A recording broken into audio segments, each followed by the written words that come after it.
Vamos entonces ahora a revisar cómo se ha afinado la estrategia de campaña en Perú Libre.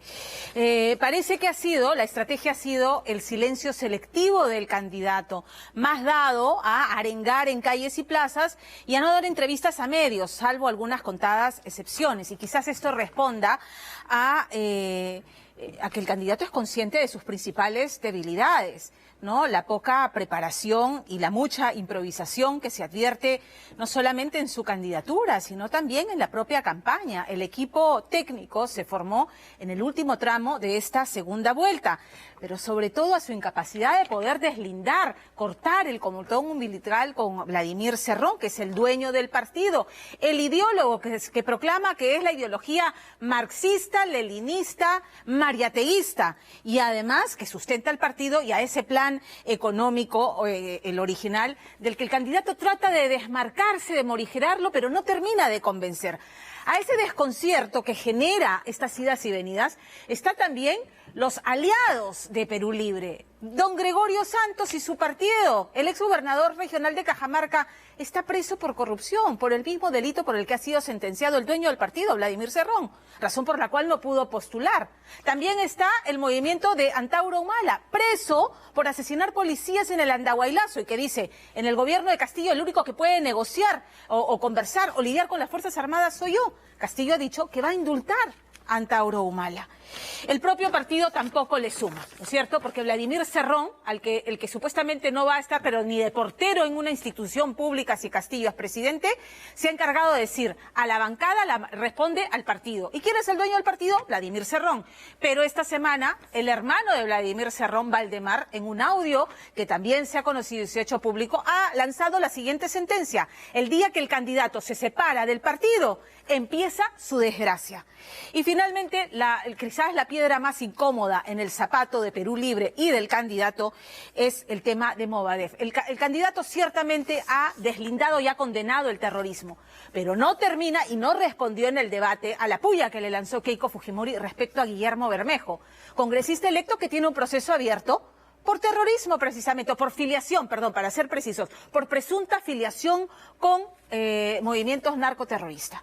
Y hay otros 4 congresistas que la DIN y la DINCOTE vinculan con el Movadef. ¿Qué es el Movadef? El brazo político de Sendero Luminoso, así lo describen las autoridades de la DIRCOTE, y hay más de 270 militantes que hoy están en Perú Libre, que antes militaban en el movimiento Movadef. Fernando Díaz. Sentirse absolutamente ganador podría ser en estos momentos el peor de los caminos para un candidato como Pedro Castillo.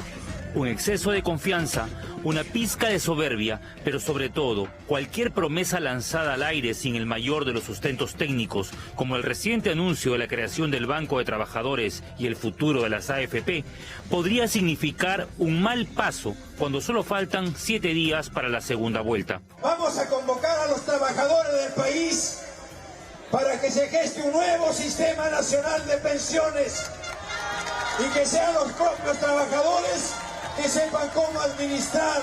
Es totalmente falso que el gobierno de Pedro Castillo va a acabar con sus ahorros. Por el contrario, vamos a cuidar, vamos a cautelar los ahorros de los trabajadores. Es más, vamos a llamar a todos los trabajadores del país para gestar un nuevo sistema nacional de pensiones. En boca cerrada no solo no entran moscas, sino también se podrían asegurar victorias en elecciones tan apretadas e impredecibles. Y esta parece ser ahora la estrategia de Perú Libre, cuyos principales rostros han optado por evitar dar declaraciones o entrevistas grabadas y apostar solo por unos cuantos espacios en vivo. El profesor ha pedido mesura desde hace ya un tiempo atrás. ¿Y por qué? Porque sabe que en esta última parte van a haber vallas psicosociales y un tipo de confrontación muy directa, y creo que teniendo en cuenta que hay un gran porcentaje de la población que ya le da la mayoría al profesor, creo que en estos últimos días la mesura sería la mejor herramienta para poder garantizar ese respaldo. Una cosa es la mesura y otra el silencio sepulcral. Ha sido casi imposible conseguir que los principales rostros del partido del lápiz pudieran ser parte de un reportaje. Ni el señor Pedro Franque, integrante del equipo económico, ni el profesor Cadillo, clave en temas de educación, ni el doctor Abelino Guillén, ni la señora Betsy Chávez, congresista electa y vocera, aceptaron una entrevista, a no ser que sea en vivo. Mientras que en la CNN, las preguntas de Fernando del Rincón arrinconaron prácticamente a la candidata a primera vicepresidenta, Dina Boluarte. Dina, esto no es un monólogo, por favor, escúcheme. Por favor, escúcheme que esto no es monólogo. Dina, ¿está mal que la prensa reporte que usted tiene 3 denuncias? ¿Eso está mal? Porque eso, según yo entiendo, es una noticia. Más cuando usted es una figura que está buscando ser la primera vicepresidenta. O sea, ¿está mal entonces? ¿La prensa no debería reportarlo? ¿O cuál es el problema con que reporte la prensa? No, no está mal, pero me gustaría que en Equidad también averiguaran la vida de los otros candidatos, ¿no? Porque no solamente viene la candidata. El economista y docente Pedro Franque, cuya presencia fue reclamada por muchos en el reciente debate de equipos técnicos en lugar de Juan Pari, trató de explicar en una entrevista en vivo la política económica de Perú Libre, sobre todo en el manejo de los recursos mineros y energéticos en un eventual gobierno. Tiene la capacidad de hacerse cargo de toda la explotación, distribución de la operación minera. No, mira, como he dicho, en el plan bicentenario la palabra estatización no está escrita en ninguna parte. Entonces no queremos una estatización de la minería, esta es una negociación. Esa es de las principales fuentes de ingresos para el Estado, es las mineras, las empresas de gas. Entonces, o sea, tú llegas al esto y dices, vas a tener al asesor económico y te decir, señor, la caja del Estado viene por acá, usted no puede matar a la gallina los huevos de oro de un día para otro. Los analistas coinciden que no son los aciertos de Keiko Fujimori los que podrían hacer que el lápiz pierda la punta en las encuestas. Urpi Torrado de Datum ha dicho que el debate técnico le restó puntos a Castillo. Si es que pretende ganar las elecciones y ser gobierno, pues va a tener que rodearse de mejores asesores, porque una cosa es con guitarra y otra... Cerrón, el que más contracampaña le hace, aunque el candidato diga que no lo verán ni de portero. El señor Cerrón está impedido judicialmente y no lo van a ver ni siquiera de portero en ninguna de las instituciones del Estado. No hay posibilidad de que el señor Cerrón forme parte del gobierno en la medida en que tiene una sentencia condenatoria y está, digamos, impedido, ¿no? Julio Arbizu, aliado de Juntos por el Perú, el partido de Verónica Mendoza, se ha mostrado satisfecho con el deslinde que el profesor hizo de Vladimir Cerrón. La contundencia del rechazo y del deslinde del profesor Castillo da cuenta de que efectivamente será un gobierno de el señor Castillo con el ideario que se está construyendo para que gobierne desde el 28 de julio, ¿no? Sin embargo, el deslinde sigue resultando tibio, más aún cuando aparece en escena Valdemar Cerrón. El hermano de Vladimir sale a decir aquí quién es el dueño de la pelota, el que tiene la sartén por el mango. El equipo técnico es del partido, dirigido por nuestro candidato Pedro Castillo y nuestro secretario general Vladimir Cerrón. No hay que pretender, compatriotas, separar estas trípodes. El día que el candidato se separa del partido, empieza su desgracia. Y el día que el candidato se separa del partido, para el partido empieza una nueva forma de lucha. Esa información es imprecisa, ya que se estaría tratando, bajo esos argumentos, de minimizar la presencia del profesor Pedro Castillo y reducirlo a un títere. La convocatoria de expertos casi de emergencia y asesores en diversas áreas permitió que Perú Libre pueda demostrar algo más en el debate de equipos técnicos. Una cosa es el proyecto inicial, en el cual las características de ese proyecto afianzaban una especie de gran bloque popular de izquierda, pero eso ha sido la primera vuelta. En la segunda vuelta se ha duplicado, casi triplicado ese respaldo, y ya no es la gente de izquierda, socialista, o la que está apoyando a Pedro Castillo, sino distintos sectores, y por lo tanto el proyecto también tiene que evolucionar y tiene que tener una perspectiva para la mayoría de peruanos. Fue así que sumaron al médico Hernando Ceballos, quien defendió el uso del 10% del PBI para el sector salud. Llevar el sector salud al 10% del PBI. El presupuesto. Esa es una meta. Y por supuesto, una meta que no se va a cumplir en 5 años. Usted lo sabe, ¿no es cierto? Estados Unidos gasta el 17% en salud. Claro. Cuba, que es un país chiquitito, bloqueado con problemas, gasta el 10.5% en su PBI. Los economistas Juan Pari y Pedro Franque sostienen la revisión de los contratos a transnacionales, el exfiscal Abelino Guillén, planes de seguridad ciudadana, y hay otros especialistas como el doctor Antonio Quispe, quien según nos dijo no podía rechazar el llamado del lápiz. ¿Te imaginas haber estudiado medicina, estudiado estadística en investigación, epidemiología, te vas a Hopkins a hacer un doctorado en epidemiología y control de enfermedades globales? Estás en plena pandemia, te llaman del gobierno y dicen, no, Carlos, ahorita no, estoy ocupado.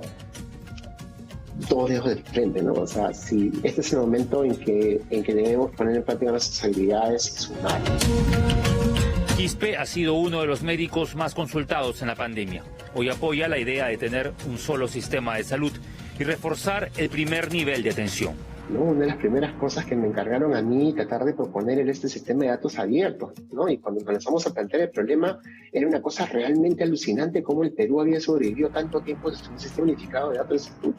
Y la pelea en dónde va a estar el servidor, si en la PCM o en el MINSA, es una historia que muy poca gente conoce. Esa atención primaria, si lo hubiéramos tenido, no se hubiera muerto tanta gente. Y esa es una de las cosas que adolece el Perú. Entonces, el concepto de que tú puedas recurrir a un centro de atención primaria con suficiente capacidad resolutiva, recursos humanos y infraestructura para poder lidiar con las enfermedades frecuentes, inhibe, descarga, desatura el sistema y evita que se colapse. Pero la honra del epidemiólogo Quispe también ha sufrido un colapso luego de revelarse el presunto maltrato físico y psicológico hacia su expareja. Esta entrevista fue hecha antes de conocerse la denuncia. Hasta el momento, Perú Libre no ha dicho si lo mantendrá o no dentro del equipo. Al parecer, la simpatía que despierta Castillo va más allá de videos, denuncias o metidas de pata. La gente lo ataca por el tema del plan de gobierno, la gente lo ataca por el programa, que no tenía grupo técnico, pero sin embargo el profesor Castillo no baja en las encuestas, ¿no? Entonces pareciera que la política para los sectores populares no pasa por el programa, no pasa por el equipo técnico, no pasa por eso, pasa por, sentir un sentimiento y una confianza en la persona, y en este caso el profesor Pedro Castillo. ¿Quiénes son los aliados políticos? Tampoco parece ser un asunto que le quite mucho el sueño al electorado castillista. Más Democracia, el partido de Gregorio Santos, preso en Castro por colusión y asociación ilícita, está alineado con Perú Libre en la búsqueda de una nueva constitución. La alianza con Perú Libre y con el profesor Pedro Castillo se basa en la convocatoria a un referéndum para la Asamblea Constituyente. Creo que nuestra generación, en este caso mi persona que viene levantando un cambio generacional, no queremos retroceder a una constitución que nos permita el estatismo, pero tampoco podemos tener una constitución que hoy día permita contratos de ley como con algunas empresas transnacionales en perjuicio de desarrollar el mercado interno. Marcos Zipán es el vocero de Más Democracia y deslinda del ideario marxista de Vladimir Cerrón, más cercano a Cuba o Venezuela, y aseguran que su apoyo a Castillo no será un cheque en blanco. Lo mismo dicen los aliados de Juntos por el Perú. Tratar de hacer del proceso de combate a la corrupción un proceso inteligente, un proceso que tenga que ver con la recopilación de datos, con un análisis de esos datos para saber en qué lugares hay determinados o se presentan determinados tipos de corrupción, hacer un mapa de riesgos de corrupción en todo el territorio nacional. Perú Libre habría garantizado a sus aliados de Juntos por el Perú la autonomía del Ministerio Público, del Poder Judicial y el respeto a la democracia, asegurando que en el caso de ganar las elecciones dejarían el poder en el 2026 y no como dijo Guillermo Bermejo. Nosotros si tomamos el poder no lo vamos a dejar, ¿no? O sea, con todo el respeto que se merecen ustedes y sus pelotudeces democráticas, nuestra idea es quedarnos para instaurar un proceso revolucionario en el Perú. Lo que ha dicho el señor Bermejo quedará pues como parte seguramente de un ideario antiguo, ¿no? Que no tiene que ser necesariamente tomado en cuenta.